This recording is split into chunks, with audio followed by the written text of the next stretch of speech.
palpitating heart. The sound suggested that something was moving on the roof. It was approaching the skylight. It reached the skylight. The skylight was being mysteriously opened.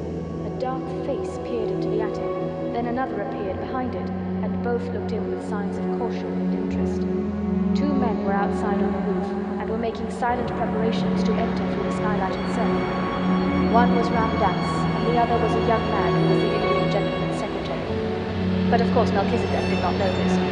He only knew that the men were invading the silence and privacy of the attic, and as the one with the dark face let himself down through the aperture with such lightness and dexterity that he did not make the slightest sound, Melchizedek turned to him and said to the electors,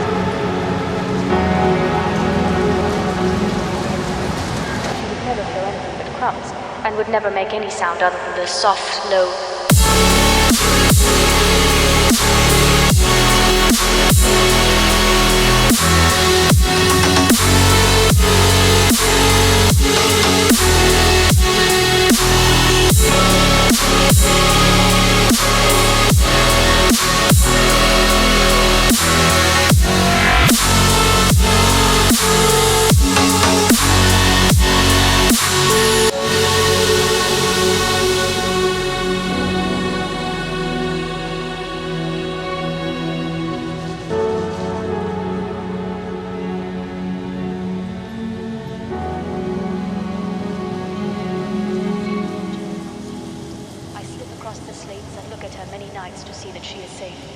I watch her from my window when she does not know I am near.